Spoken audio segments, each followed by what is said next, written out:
All right, everybody, welcome back to the Crypto 101 podcast. I'm excited, very, very excited for this one because this is a guest who we've actually never had on the show. We've never had the pleasure of meeting except for just a few moments ago. But it's a project that Aaron and I have been tracking for a while. They're a Coinbase listed project. We have the founder and the CEO of LivePeer on the show today, Doug Petkanix. Welcome to Crypto 101. Thanks, Bryce. Yeah, thanks for having me. Excited to talk about all things LivePeer and beyond today. Heck yeah. Yeah, I mean, it's funny because, LivePeer really sits at the crossroads of media and video and crypto, right? And so that's kind of like a new thing. A lot of people have been listening to the show. They're like, oh, we hear traders and hedge fund managers and people talking about DeFi and yield farming. And then boom, where does a video platform kind of come in? So I think that's what they're thinking. We're going to answer that question a bit. But first, let's get acquainted. Tell us a little bit about your background and how you got your start here in the crazy world of crypto. Yeah, sure thing. My background, like many in the space, is as a builder. I've always been building websites, kind of inspired by playing video games in my youth, like many people. Studied computer science in college, worked as a software engineer, and then shifted pretty quickly to entrepreneurship. So I've worked on 3 startups now as a founder with the same co-founder, Eric Tang, who's my co-founder at LivePeer. We built a data infrastructure startup focused on local data that was successful and had a good outcome. And we built this mobile publishing platform just as the web was shifting from desktop to mobile. It was not successful. It didn't work out at all largely because we were initially building on the open APIs of Twitter and Facebook and Google and Pinterest. And then lo and behold, unsurprisingly, they all closed their APIs, changed their terms on the developers. And we didn't get to be a part of the future that they kind of created independently in their walled gardens. And we were like, never again. That's a tale as old as time. Yeah, exactly. That's a tale as old as time. I know a couple other companies that had built, certain models, ad models on Facebook, and then Facebook changes its algorithm or its code base, and then your entire business just goes belly up because, the one thing you were kind of relying upon, that API connection or that sort of algorithmic push, it kneecaps you. And so the fact that you've kind of been through that as well is pretty wild. And it just goes to show that you don't want to have your business or your project really depend on any centralized intermediary. Is that a little bit of the push that got you into building a decentralized network? That's exactly right. We were as developers, we were right away like, never again do we want to be beholden to the powers that be at these big tech companies and their whims of what they do or do not allow you to do. And, the timing was interesting because it just so happened that this new open development platform called Ethereum was rising in 2016, just as we were figuring out what we were going to do coming out of that startup. And it led us down the crypto rabbit hole that, many of us have fallen down. Yeah. So tell us a little bit about LivePeer. This is a decentralized video streaming network. And to me, just, those few words alone make me think maybe something like YouTube, maybe something like Twitch. How is it similar and how is it different from kind of those two platforms that I think a lot of people are familiar with? Yeah. So, our mission is to build the world's open video infrastructure, infrastructure being the key word. So, LivePeer itself is not a consumer-facing app like YouTube or Twitch. Many of our users, the developers that build on LivePeer, are building things that compete with a YouTube or a Twitch. And what LivePeer is it's a network that powers all of the video streaming underneath the hood. It's the back-end infrastructure. So, a better analogy might be something like BitTorrent, which maybe you've heard about. It's like a protocol that enabled file sharing over the internet years ago. We're a protocol that enables live video encoding and streaming. And we power a number of different applications that are more consumer facing when it comes to streaming video. So LivePeer, it's a company, I assume, that's responsible for building some of the infrastructure. And then there's other kind of application developers all around the world who are saying, okay, we're going to use this platform that you guys built and we're going to make our own applications on top of it. Is that right? And they could be all sorts of different video apps. Yep, that's absolutely right. So the LivePeer network is made of hundreds of node operators that run a LivePeer node, and they're contributing their compute power to encode video, and they're earning ETH, and they're earning LivePeer token for doing that. And then our users are applications that look like Huddle 01. It's like the Zoom of Web3 that DAOs and projects use to host their meetings. Or wait, what's that one called? I want to that's write called that one down. Huddle 01. It's an Huddle 01. experience Okay. that's similar to this application you and I are using right now to have this chat and host this podcast, right? There's kind of creator-centric applications like the 402 or Bonfire that let musicians like create video NFTs and hold concerts and stream them to their fans in their communities, right? There's artist streaming platforms where you have artists, hundreds or thousands of them at a time, streaming themselves, believe it or not, creating digital art, and their fans are watching them and making requests and engaging with them as they're interacting. So think of these as like verticals of Twitch that are better for those communities that are maybe crypto integrated, that are hopefully helping creators monetize in ways that are more healthy for society than the sort of attention ad economy that we see in YouTube or Twitch today. Yeah, the cancer that is TikTok now as well, which I'm seeing all over the news. Yeah, exactly. Yeah, I'm thinking like, some of the other benefits of kind of a decentralized infrastructure for video, that there's that one component where it's like we're no longer beholden to the Apples, the Facebooks, the Googles of the world. But are there other benefits like for the creator or the producer of the content where it's like they could monetize a little bit more effectively? And is there any sort of benefits for the viewer of the video as well? Yeah. So one of the big benefits is actually the cost reduction. So doing live video over the internet is very expensive. If you want to build an app and you want to use Amazon's infrastructure or infrastructure from a product like Vimeo or Brightcove, they're typically charging you at least $3 per hour per live stream just to do the encoding. So you can imagine if you're letting hundreds or thousands of your users on your social app go live at once, that's hundreds or thousands of dollars per hour. It's a quick way to a bankruptcy. Right? Yeah. Live peer is 10 to 100 times more cost effective depending on your region of the world, because our node operators have all this video compute power, and they are using a part of their GPUs that are not being put to use while they're mining cryptocurrency with those GPUs actually, and they're able to do this video encoding for 10 to 100 times more cost effective manner than those cloud platforms charge. So this open marketplace brings a big cost savings that makes it possible for developers to build scalable applications and compete with YouTube or Twitch. So that's a big value prop. And then I think you hinted at the other ones around better creator monetization. I don't think that's enabled by Live Peer's decentralized infrastructure directly, but it's enabled by the products that we build that are more crypto native and crypto aware. So you can do things like you can mint NFTs from your video and sell them to your audience. That's your fans, cool. Right? You can token gate who has access to view your content based on what tokens they have in their crypto wallet. So maybe they have to hold an NFT from a specific collection or be part of a specific community. And that's, an alternative to, traditional DRM or pay-per-view type video on the traditional internet. And so I think Web3 offers these unique capabilities, and being like a Web3 integrated video platform enables all this new experimentation that will be disruptive to the status quo, I think. Yeah, no, I could literally not agree more. I think that's a ton of incentive for people to use the network, to develop on it. And I think as well, if you run a node, you're rewarded, right? In the same way that a Bitcoin miner really only mines to secure the network and earn tokens, Bitcoin tokens for that. There's video miners that are rewarded as well. Can you kind of talk about that dynamic there? Yeah, definitely. So if you're running a node, then you're earning kind of rewards in two ways. The first way is through newly minted Live Peer token. This is inflationary token and a staking mechanic in our work token model that we kind of devised 5.5, 6 years ago when this network was being built and initially launched. So each day you're earning a little bit of inflationary Live Peer token. You're increasing your ownership in this network.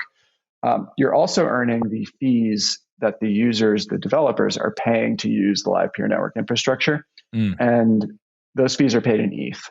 So you're earning Ethereum for every 2-second segment of video that you encode.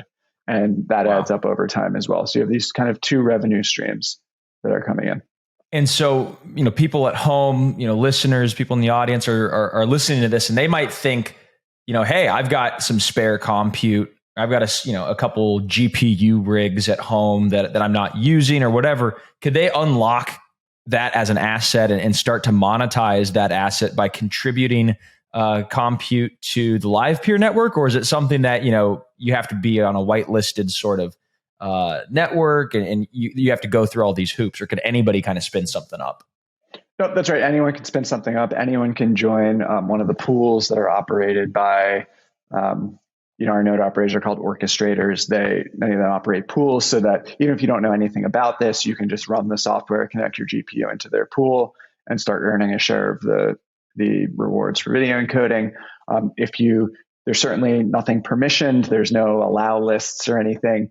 Anyone can stake, and if you're in the top 100 slots, then you can actually be one of these orchestrators yourself and start earning permissionlessly. And the barrier is not that high in terms of cost to get into the top 100. So yeah, join the community. Even though our node operators are competing with one another, it's actually a great, healthy community where they're helping one another and helping new people get started as well. If you join the LivePeer Discord from livepeer.org. Yeah. Okay. Cool. Livepeer.org.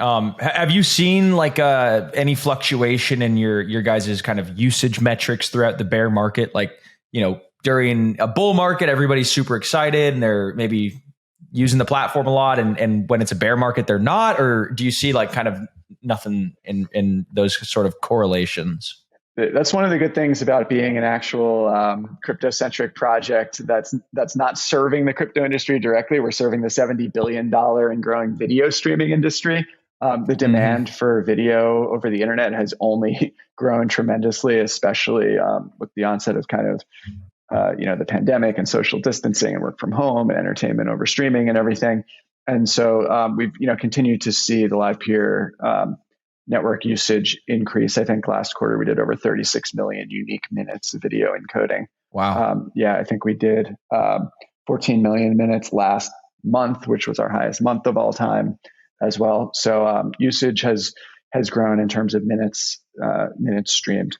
One of the things that I think about with decentralized applications, and obviously all these applications on Ethereum are kind of what I'm referencing, and all the other blockchains. But there's this idea of censorship and censorship resistance. And so something that's censorship resistant, meaning you could broadcast a transaction from anywhere in the world, to get processed. Nobody could prejudice against that transaction, and you're always going to be able to get something done.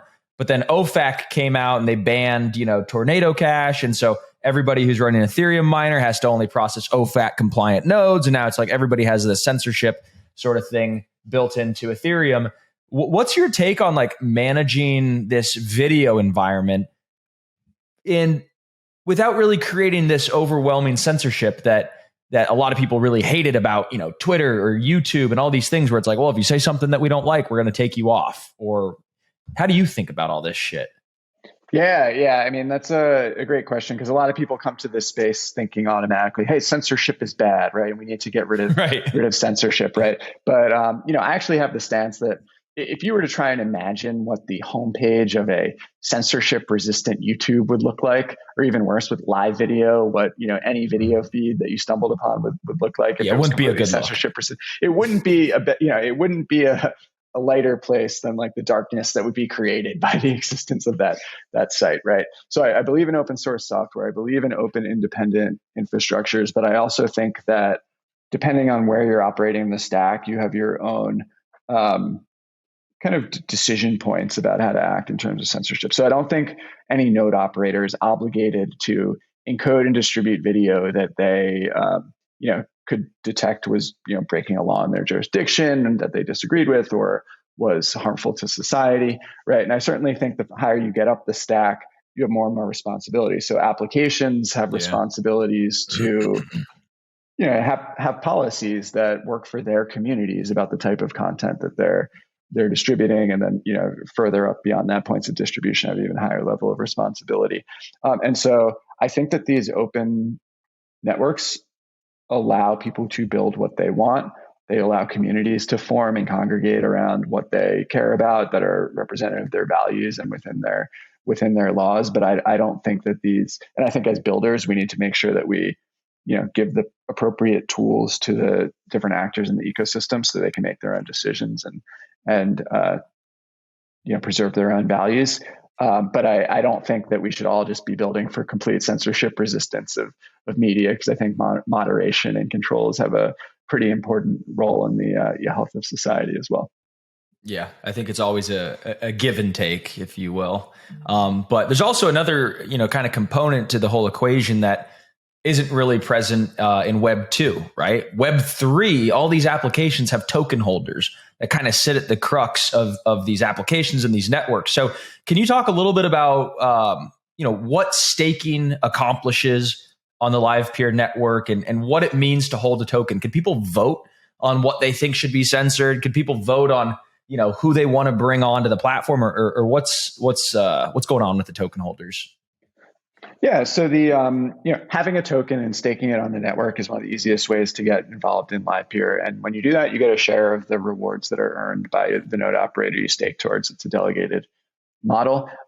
What's the token model? It's the work token model. So basically, every token that's staked on your node entitles you to compete to perform 1 unit of work on the network. And so if you have 10% of the token staked on the network on your node, you could compete to earn about 10% of the video encoding jobs that come through, and therefore 10% of the fees that the network generates.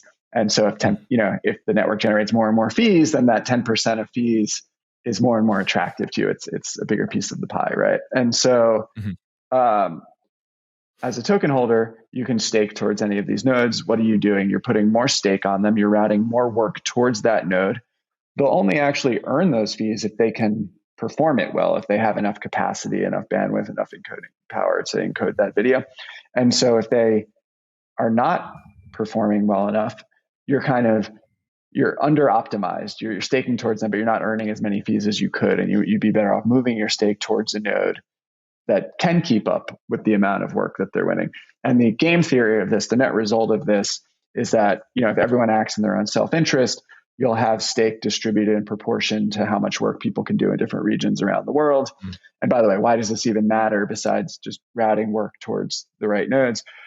The stake is providing security. So it's like a security deposit. If those nodes cheat and misencode video deliberately, that stake can be lost, right? And that's how, when you use this network, you're trusting one of these random anonymous nodes on the internet to do your encoding correctly. It's because they have something staked down there at risk. So how do you find, any random person around the world? How do you find a trustworthy person or a trustworthy validator to stake? Yeah, a lot of that is based on their history of work. So you can see their, the history of how they've performed, how they've earned fees, how they've earned rewards over time, how they participate in the protocol. There's also, for better or worse, a bit of a social and political reputation to this. These nodes campaign in the forum, they participate in the community, they're marketing their services in order to attract more stake. And so at the end of the day, everyone is working together to make this, the world's most cost-effective, scalable, and highly reliable video infrastructure. That's what will make live peer attract more fees, and win relative to the centralized alternatives, essentially. And so just, paying a bit of attention, doing your research, participating in the community is the best way to learn. But if you go to explorer.livepeer.org, you can see all the statistics and some pretty easy, obvious choices to get started as well. Where would you say we are kind of in the adoption curve of decentralized infrastructure for video streaming? And I kind of think about and I've said this analogy before a couple times on the podcast, so I apologize for anybody who's heard it. But back in the 1990s, right? Late 1990s, Netflix kind of comes out, and they eventually have this idea to stream video all over the world concurrently, 4K, all that stuff. But in 1999, having that idea, you would have been laughed out of the room. It was impossible. You could download a video, it took 10 minutes, and it has 720p maybe. But now here we are, fast forward 20 years, and the reality is that you can stream video everywhere. Now, with something like Live Peer, are we in that stage right now, like the 1999, where it's like we have these ideas of, oh, everybody's going to be running a node and it's going to be decentralized, but then it's still going to take another 20 years to actually have your vision come to reality? Or are we a lot closer? Maybe are we in the 2010s, if to that analogy? That's a good question. We're still early. Like, we've seen glimmers via all the successful applications that are built on Live Peer that, it works, it's cost effective. You can begin to experiment and innovate with new concepts. So I think we're in that like inspirational, it's possible phase. What we haven't seen yet, and what I think we will see, is rather than like everyone in the world immediately just shifting over to use Live Peer instead of Amazon Web Services, for example, I think what you'll start to see is you'll see breakout social applications and creator applications that are built on Web3 primitives. Like I say, the next TikTok is likely to have the next TikTok scale application is likely to have some sort of crypto or blockchain based component, because it's going to be, a better monetization tool for creators. Maybe the users, the consumers are going to be owners in this platform through tokenization, right? That's going to be really exciting. And you want like that app to be built on Live Peer and Filecoin or Arweave or the Graph or Akash, like these other decentralized infrastructure platforms. And as soon as that app scales to hundreds of millions, billions of users, of course you're going to see so much innovation around other people trying and experimenting with those models. And you'll see the existing giant social platforms being disrupted by these new apps that are built on Web3 infra. And eventually Web3 infra just becomes the infra of the next wave of the internet. Right. And that's literally what I was thinking. I was going to ask, like, are there Web 2 companies that, are either coming to you or you guys are in talks with to kind of convert their video infrastructure? And you're like, hey, we could get you these massive cost savings. We could get you X, Y, and Z. Come over to our infrastructure and ditch Amazon Web Server, ditch Akamai or whoever they're using. Is that like a go-to-market strategy for you guys? Yeah, that's actually where a lot of the usage on Live Peer comes from today, especially, if you look back 3 years ago, kind of before the NFT boom, which brought like crypto media centric use cases to the mainstream. There were no Web3 media applications, right? That no one was building in video and in Web3. So a lot of the usage does come from just traditional Web2 streaming platforms that want a cost savings. And that's great. But again, I don't think that alone means that those platforms are going to be disruptive to a Twitch or a YouTube. I think it's the ones that are thinking more about at the application layer, like what is uniquely enabled by building on, Web3 connected blockchain infrastructure. So how do we harness, the global power of coordination through DAOs? How do we enable better creator monetization through NFTs and tokenization? How do we tap into instant global crowdfunding through smart contracts? And how do we leverage DeFi primitives to create better monetization or yield mechanisms for the owners of our applications and our ecosystems, right? And the people that innovate in social media and creator media using these primitives are going to create powerful new applications, which we haven't seen before. Yeah, it's going to be a fantastic future. Granted, if we get there. How is it building? And I just say that tongue in cheek because we're in a bear market right now, and it feels like that there is no light at the end of the tunnel. But of course, there always is a light at the end of the tunnel. But how do you think about you've been building this company for 6 years, 7 years, perhaps. You've been through cycles, right? Up cycle. Everybody's excited. Your employees probably can't stop checking their damn phones for crypto prices. Market crashes, people leave, and what's your thought process about building a crypto company in this sort of environment? Yeah, it's a good question. Like you said, it's not the first time we've been through it, and to be honest, whether bull or bear, we probably take a little less note of those market swings than other projects. It helps to be pretty mission oriented, and in our case, it helps to be very technically focused.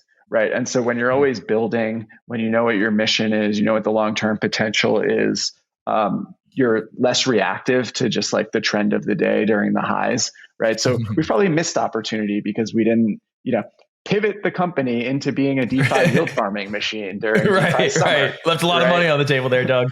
Right, right. But that's just not what this project was about. It's not why like some of the world's best video engineers have left their video companies to come join LivePeer to build an open video infrastructure. And so at the same time in bear markets, it's easier for us just to be excited about keep building. And again, it helps that our usage continues to grow and we're a little isolated from just crypto market prices when it comes to actual adoption of video technology. But at the same time, yeah, like I said, the highs aren't quite as high, the lows aren't quite as low, but you keep putting one foot in front of the other. And trust me, there will be like you said, a light at the end of the tunnel.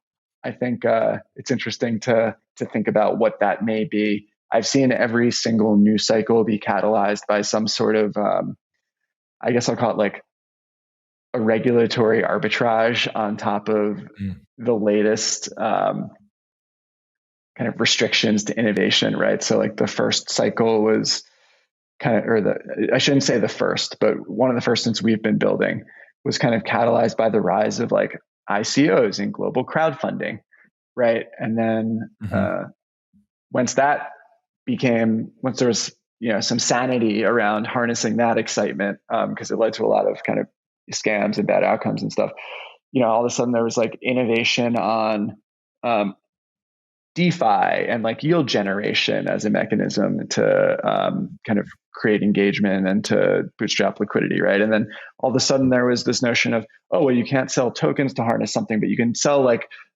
a real object, like a piece of digital art, in order to provide NFTs, utility. right? And NFTs were boomed, right? And you see these sorts of things. So I made a tweet today that I thought was kind of tongue in cheek, but I said right now NFTs are being hampered by the fact that Apple has a new policy where there's the 15 to 30% in-app purchase tax if you're trying to sell NFTs through your app, right? And that's if you can't build a mobile first platform, how are you going to reach 1 billion users? Right. And NFTs don't work if there's that tax on every transfer, right? And so like, what's the innovation that's going to get around that and lead to the next sort of, innovation and shared ownership and digital ownership and whatnot. And it's not all a game just to get around regulation or corporate taxation or whatnot, but it does catalyze a lot of new attention and interest into the space. Yeah, no, fascinating. I think there's got to be some type of renaissance of like web-based applications or something, because at the end of the day, the Apple, right? They have a vice grip, if you will, on so many different industries because everything goes through the mobile app store. But like if we kind of had, a renaissance of web-based apps, but again, people are on their phone, they're on the go, so they need those mobile applications. So who knows? Maybe we all buy Apple stock and just say forget about it. But I think there's going to be some technology. Everyone buys the Solana phone. Yeah. Oh, yeah. See, exactly. The Solana phone might actually be a response to the whole Apple thing. And there could be, even though they announced it, many, many months prior to this whole thing, but do you think that there's going to be decentralized hardware and stuff as well to be able to facilitate this future? Yeah, I think you're starting to see it around the edges, right? There's a great project called Helium, which distributes a kind of Wi-Fi router or LoRaWAN router for IoT connectivity. Talked to a cool project that is distributing hardware that plugs into cars in order to capture data and give you a good dashboard of your car's usage. And it's kind of crowdsourcing all this data via a decentralized network called Dino. So you're starting to see open hardware. You're starting to see open communications networks. You're seeing decentralized storage and compute and video streaming and whatnot. So, it is early days to put all these pieces together, but, some of the building blocks are there. Love it. Well, hey, Doug, is there anything that I left out? Any, maybe big milestones you guys have reached or some big upcoming things you want to talk about before we let you get back to building the future of media streaming? Yeah, I think if anyone is building a social app, a creator app in the space, we'd love to help, get video enabled in there. Check us out at livepeer.studio, which is the best place to get started for builders. And if you want to, put some GPUs on the network and run a node, check out livepeer.org, join our Discord community. and you'll be up and running and earning money on LivePeer in a day or two. Love it. All right. Well, I'm going to get my nodes set up. I hope all my Crypto 101 listeners do as well. Doug Mechanics, thank you so much for coming on the show. And we hope to have you guys back soon with some more big updates or whenever you just want to spitball. Sure. Thanks, Bryce. Great being here.